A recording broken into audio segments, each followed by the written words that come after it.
Spiridion de George Sand. Il y avait 3 nuits que je ne dormais pas. La 4e, vers minuit, je pris un ciseau, une lampe, un levier et je pénétrai sans bruit dans l'église, décidé à voir ce squelette et à toucher ces ossements que mon imagination revêtait, depuis 6 années, d'une forme céleste et que ma raison allait restituer à l'éternel néant en les contemplant avec calme. J'arrivai à la pierre du hic est, je la levai sans beaucoup de peine et je commençai à descendre l'escalier. Je me souvenais qu'il en avait 12 marches, mais je n'en avais pas descendu 6 que ma tête était déjà égarée. J'ignore ce qui se passait en moi. Si je ne l'avais éprouvé, je ne pourrais jamais croire que le courage de la vanité puisse couvrir tant de faiblesse et de lâche terreur. Le froid de la fièvre me saisit. La peur fit claquer mes dents. Je laissai tomber ma lampe. Je sentis que mes jambes pliaient sous moi. Un esprit sincère n'eût pas cherché à surmonter cette détresse.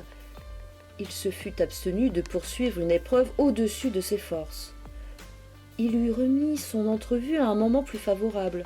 Il eût attendu avec patience et simplicité le rassérénement de ses facultés mentales. Mais je ne voulais pas avoir le démenti vis-à-vis de moi-même. J'étais indignée de ma faiblesse, ma volonté voulait briser et réduire mon imagination. Je continuai à descendre dans les ténèbres, mais je perdis l'esprit et devins la proie des illusions et des fantômes. Il me sembla que je descendais toujours et que je m'enfonçais dans les profondeurs de l'Érèbe. Enfin, j'arrivai lentement à un endroit uni et j'entendis une voix lugubre prononcer ces mots qu'elle semblait confier aux entrailles de la terre. « Il ne remontera pas l'escalier. » Aussitôt, j'entendis s'élever vers moi, du fond d'abîme invisible, 1000 voix qui chantaient sur un rythme bizarre. « Détruisons-le, qu'il soit détruit, que vient-il faire parmi les morts? Qu'il soit rendu à la souffrance, qu'il soit rendu à la vie. » Alors, une faible lueur perça les ténèbres, et je vis que j'étais sur la dernière marche d'un escalier aussi vaste que le pied d'une montagne. Derrière moi, il y avait des milliers de degrés de fer rouge. Devant moi, rien que le vide, l'abîme de l'éther, le bleu sombre de la nuit sous mes pieds, comme au-dessus de ma tête. Je fus pris de vertige, et, quittant l'escalier, ne songeant plus qu'il me fût possible de le remonter, je m'élançai dans le vide en blasphémant. Mais à peine eus-je prononcé la formule de malédiction que le vide se remplit de formes et de couleurs confuses. Et peu à peu, je me vis de plein pied avec une immense galerie où je m'avançais en tremblant. L'obscurité régnait encore autour de moi, mais le fond de la voûte s'éclairait d'une lueur rouge et me montrait les formes étranges et affreuses de l'architecture. Tout ce monument semblait par sa force et sa pesanteur gigantesque avoir été taillé dans une montagne de fer ou une caverne de lave noire. Je ne distinguais pas les objets les plus voisins, mais ceux vers lesquels je m'avançais prenaient un aspect de plus en plus sinistre, et ma terreur augmentait à chaque pas. Les piliers énormes qui soutenaient la voûte, et les rinceaux de la voûte même, représentaient des hommes d'une grandeur surnaturelle, tous livrés à des tortures inouïes, les uns suspendus par les pieds et serrés par les replis. De serpents monstrueux mordaient le pavé, et leurs dents s'enfonçaient dans le marbre. D'autres, engagés jusqu'à la ceinture dans le sol, étaient tirés d'en haut, ceux-ci par les bras la tête en haut, ceux-là par le pied la tête en bas, vers les chapiteaux formés d'autres figures humaines penchées sur elles et acharnées à les torturer. D'autres piliers encore représentaient un enlacement de figures occupées à s'entre-dévorer, et chacune d'elles n'offrait plus qu'un tronçon rogé jusqu'aux genoux ou jusqu'aux épaules, mais dont la tête furieuse conservait assez de vie pour mordre et dévorer ce qui était auprès d'elle. Il y en avait qui, écorchés à demi, s'efforçaient, avec la partie supérieure de leur corps, de dégager la peau de l'autre moitié accrochée au chapiteau ou retenue au socle. D'autres encore qui, En se battant, s'étaient arrachés des lanières de chair pour lesquelles ils se tenaient suspendus l'un à l'autre avec l'expression d'une haine et d'une souffrance indicibles. Le long de la frise, il y avait de chaque côté une rangée d'êtres immondes, revêtus de la forme humaine, mais d'une laideur effroyable, occupés à dépecer des cadavres, à dévorer des membres humains, à tordre des viscères, à se repaître des lambeaux sanglants. De la voûte pendaient, en guise de clés et de rosaces, des enfants mutilés qui semblaient pousser des cris lamentables, ou qui, fuyant avec terreur les mangeurs de chair humaine, s'élançaient la tête en bas et semblaient prêts de se briser sur le pavé. Plus j'avançais, plus toutes ces statues, éclairées par la lumière du fond, prenaient l'aspect de la réalité. Elles étaient exécutées avec une vérité que jamais l'art des hommes n'eût pu atteindre. On eût dit des scènes d'horreur qu'un cataclysme inconnu aurait surprise au milieu de sa réalité vivante et aurait noirci et pétrifié comme l'argile dans le four. L'expression du désespoir, de la rage ou de l'agonie était si frappante sur tous ces visages contractés, le jeu ou la tension des muscles, l'exaspération de la lutte, le frémissement de la chair défaillante étaient reproduits avec tant d'exactitude qu'il était impossible d'en soutenir l'aspect sans dégoût et sans terreur. Le silence et l'immobilité de cette représentation ajoutaient peut-être encore à son horrible effet sur moi. Je devins si faible que je m'arrêtai et que je voulus retourner sur mes pas. Mais alors j'entendis, au fond de ces ténèbres que j'avais traversées, des rumeurs confuses, comme celles d'une foule qui marche. Bientôt, les voix devinrent plus distinctes et les clameurs plus bruyantes, et les pas se pressèrent tumultueusement en se rapprochant avec une vitesse incroyable. C'était un bruit de course irrégulière, saccadé, mais dont chaque élan était plus voisin, plus impétueux, plus menaçant. Je m'imaginais que j'étais poursuivi par cette foule déréglée, et j'essayais de la devancer en me précipitant sous la voûte au milieu des sculptures lugubres. Mais il me sembla que ces figures commençaient à s'agiter, à s'humecter de sueur et de sang, et que leurs yeux d'émail roulaient dans leurs orbites. Tout à coup, je reconnus qu'elles me regardaient toutes, et qu'elles étaient toutes penchées vers moi, les unes avec l'expression d'un rire affreux, les autres avec celle d'une aversion furieuse. Toutes avaient le bras levé et semblaient prêtes à m'écraser sous les membres palpitants qu'elles s'arrachaient les unes aux autres. Il y en avait qui me menaçaient avec leur propre tête dans les mains, ou avec des cadavres d'enfants qu'elles avaient arrachés à la voûte. Tandis que ma vue était troublée par ces images abominables, mon oreille était remplie des bruits sinistres qui s'approchaient. Il y avait devant moi des objets affreux, derrière moi des bruits plus affreux encore, des rires, des hurlements, de menaces, des sanglots, des blasphèmes, et tout à coup des silences, durant lesquels il semblait que la foule, portée par le vent, franchit des distances énormes et gagna sur moi du terrain au centuple. Enfin le bruit se rapprocha tellement que, ne pouvant plus espérer d'échapper, j'essayai de me cacher derrière les piliers de la galerie. Mais les figures de marbre s'animèrent tout à coup, et, agitant leurs bras qu'elles tendaient vers moi avec frénésie, elles voulurent me saisir pour me dévorer. Je fus donc rejeté par la peur au milieu de la galerie où leurs bras ne pouvaient m'atteindre, et la foule vint, et l'espace fut empli de voix, le pavé inondé de pas. Ce fut comme une tempête dans les bois, comme une rafale sur les flots, ce fut l'éruption de la lave. Il me sembla que l'air s'embrasait et que mes épaules pliaient sous le poids de la houle. Je fus emporté comme une feuille d'automne dans le tourbillon des spectres. Ils étaient tous vêtus de robes noires, et leurs yeux ardents brillaient sur leurs ombres capuces comme ceux du tigre au fond de son antre. Il y en avait qui semblaient plongés dans un désespoir sans bornes, d'autres qui se livraient à une joie insensée ou féroce, d'autres dont le silence farouche me glaçait et m'épouvantait plus encore. À mesure qu'ils avançaient, les figures de bronze et de marbre s'agitaient et se tordaient avec tant d'efforts qu'elles finissaient par se détacher de leur affreuse étreinte, par se dégager du pavé qui enchaînait leurs pieds, par arracher leurs bras et leurs épaules de la corniche, et les mutilés de la voûte se détachaient aussi, et, se traînant comme des couleuvres le long des murs, ils réussissaient à gagner le sol. Et alors, tous ces anthropophages gigantesques, tous ces écorchés, tous ces mutilés, se joignaient à la foule des spectres qui m'entraînaient et, reprenant les apparences d'une vie complète, se mettaient à courir et à hurler comme les autres, de sorte qu'autour de nous l'espace s'agrandissait, et la foule se répandait dans les ténèbres comme un fleuve qui a rompu ses digues. Mais la lueur lointaine l'attirait et la guidait toujours.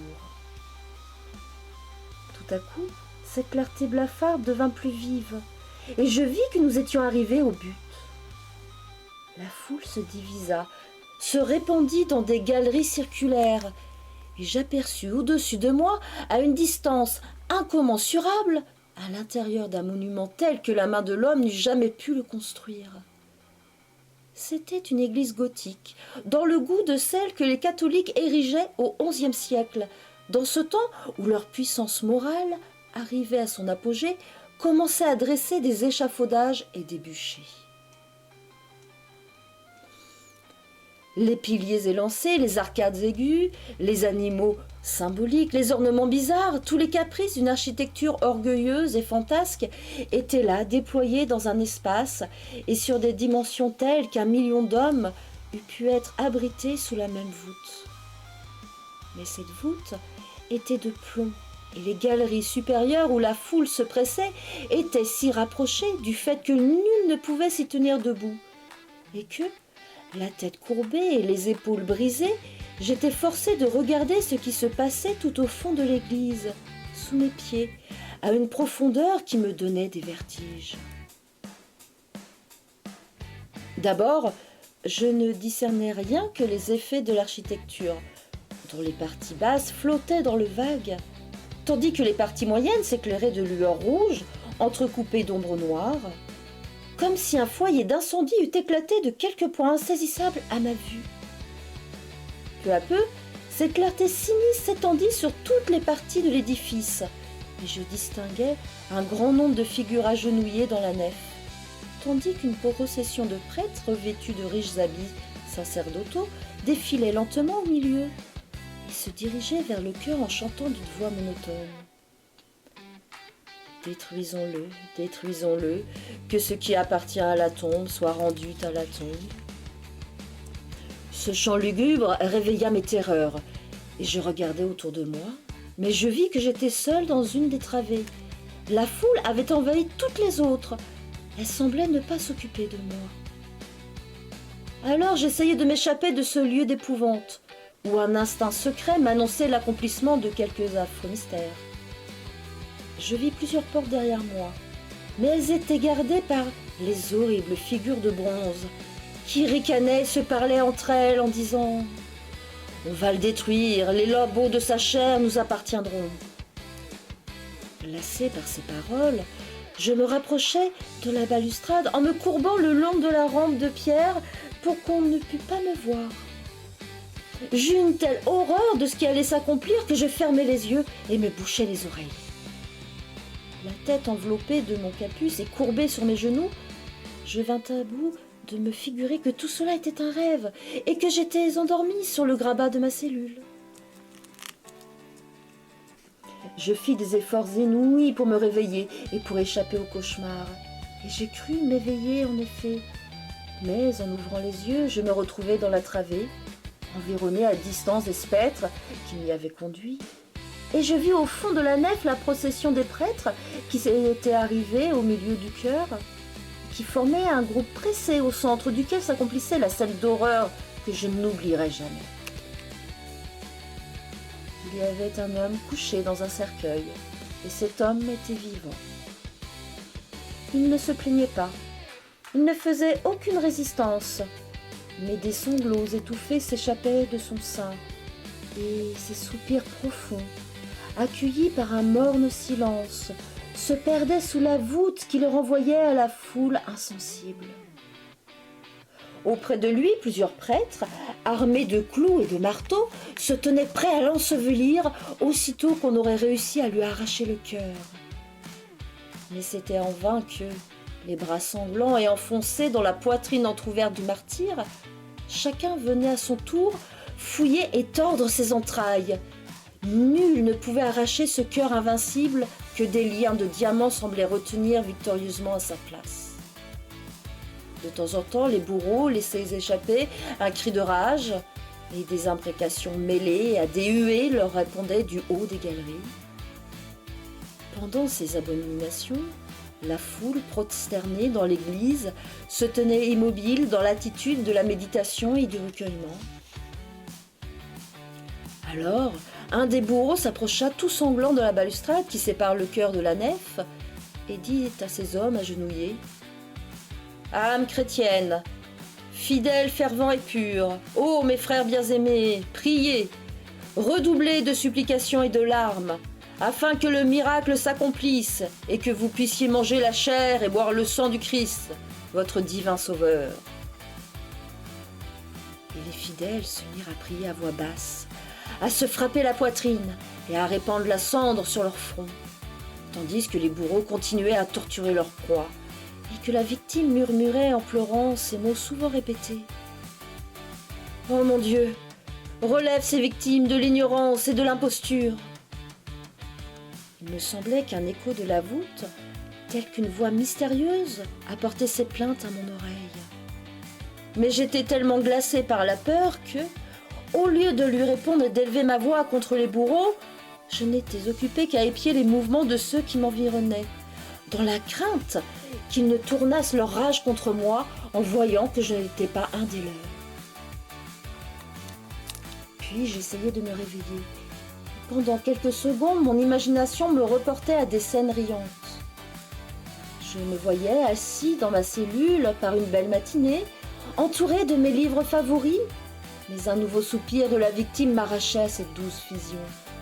Et de nouveau, je me retrouvais en face d'une interminable agonie et d'infatigables bourreaux. Je regardais le patient, et il me semblait qu'il se transformait à chaque instant. Ce n'était plus le Christ, c'était Abélard, et puis Jean Hus, et puis Luther. Je m'arrachais encore à ce spectacle d'horreur et il me semblait que je revoyais la clarté du jour et que je fuyais léger et rapide au milieu d'une riante campagne. Mais un rire féroce, parti de près de moi, me tirait en sursaut de cette douce illusion et j'apercevais Spiridion dans le cercueil, aux prises avec les infâmes qui broyaient son cœur dans sa poitrine sans pouvoir s'en emparer. Puis ce n'était plus Spiridion, c'était le vieux Fulgence. Il appelait vers moi en disant « Alexis, mon fils, Alexis, vas-tu donc me laisser périr ?» Il n'eut pas plutôt prononcé mon nom que je vis à sa place dans le cercueil ma propre figure, le sein entrouvert, le cœur déchiré par des ongles et des tenailles. Cependant, j'étais toujours dans la travée, cachée derrière la balustrade, et contemplant un autre moi-même dans les angoisses de l'agonie. Alors je me sentis défaillir. Mon sang se glaça dans mes veines, une sueur froide ruissela de tous mes membres, et j'éprouvais dans ma propre chair toutes les tortures que je voyais subir à mon spectre. J'essayais de rassembler le peu de force qui me restait et d'invoquer à mon tour Spiridion et Fulgence. Mes yeux se fermèrent, et ma bouche murmura des mots dont mon esprit n'avait plus conscience. Lorsque je rouvris les yeux, je vis auprès de moi une belle figure agenouillée, dans une attitude de calme. La sérénité résidait sur son large front, et ses yeux ne daignaient point s'abaisser sur mon supplice. Il avait le regard dirigé vers la voûte de plomb, et je vis qu'au-dessus de sa tête, la lumière du ciel pénétrait par une large ouverture. Un vent frais agitait faiblement les boucles d'or de ses beaux cheveux. Il y avait dans ses traits une mélancolie ineffable mêlée d'espoir et de pitié. « Oh, toi, dont je sais le nom !» lui dis-je à voix basse. « Toi, qui semble invisible à ces fantômes effroyables, et qui daigne te manifester à moi seul, à moi qui te connais, qui t'aime. Sauve-moi de cette terreur, soustrais-moi à ce supplice. » Il se tourna vers moi et me regarda avec des yeux clairs et profonds, qui semblaient à la fois plaindre et mépriser ma faiblesse. Puis, avec un sourire angélique, il étendit la main et toute la vision rentra dans les ténèbres. Alors je n'entendis plus que sa voix amie, et c'est ainsi qu'elle me parla. « Tout ce que tu as cru voir ici n'a d'existence que dans ton cerveau. Ton imagination a seule forgé l'horrible rêve contre lequel tu t'es débattu. Que ceci t'enseigne l'humilité. Et souviens-toi de la faiblesse de ton esprit avant d'entreprendre ce que tu n'es pas encore capable d'exécuter. Les démons et les larves sont des créations du fanatisme et de la superstition. À quoi t'a servi toute la philosophie si tu ne sais pas encore distinguer les pures révélations que le ciel accorde de grossières visions évoquées par la peur ? Remarque que tout ce que tu as cru voir s'est passé en toi-même et que tes sens abusés n'ont fait autre chose que de donner une forme aux idées qui depuis longtemps te préoccupent. Tu as vu dans cet édifice composé de figures de bronze et de marbre, tour à tour dévorantes et dévorées, un symbole des âmes que le catholicisme a endurci et mutilé, une image des combats que les générations se sont livrés au sein de l'Église profanée, en se dévorant les unes les autres, en se rendant les unes aux autres le mal qu'elles avaient subi. Ce flot de spectateurs furieux qui t'a emporté avec lui, c'est l'incrédulité, c'est le désordre, l'athéisme, la paresse, la haine, la cupidité, l'envie, toutes les passions mauvaises qui ont envahi l'Église quand l'Église a perdu la foi. Et ces martyrs dont les princes de l'Église disputaient les entrailles, c'étaient les Christ, c'étaient les martyrs de la vérité nouvelle, c'étaient les saints de l'avenir tourmentés et déchirés jusqu'au fond du cœur par les fourbes, les envieux et les traites. Toi-même, dans un instinct de noble ambition, tu t'es vu couché dans ce cénotaphe ensanglanté, sous les yeux d'un clergé infâme et d'un peuple imbécile. Mais tu étais double à tes propres yeux, et, tandis que la moitié la plus belle de ton être subissait la torture avec constance et refusait de se livrer aux pharisiens, l'autre moitié, qui est égoïste et lâche, se cachait dans l'ombre, et, pour échapper à ses ennemis, laissait la voix du vieux Fulgence expirer sans écho. C'est ainsi, ô Alexis, que l'amour de la vérité a su préserver ton âme des viles passions du vulgaire. Mais c'est ainsi, ô moine, que l'amour du bien-être et le désir de la liberté t'ont rendu complice du triomphe des hypocrites avec lesquels tu es condamné à vivre. Allons, éveille-toi, et cherche dans la vertu la vérité que tu n'as pas pu trouver dans la science. À peine eut-il fini de parler que je m'éveillai. J'étais dans l'église du couvent, étendu sur la pierre du hic est, à côté du caveau entrouvert. Le jour était levé, les oiseaux chantaient gaiement en voltigeant autour des vitraux. Le soleil levant projetait obliquement un rayon d'or et de pourpre sur le fond du cœur. Je vis distinctement celui qui m'avait parlé entrer dans ce rayon et s'y effacer, comme s'il se fût confondu avec la lumière céleste. Je me tâtais avec effroi.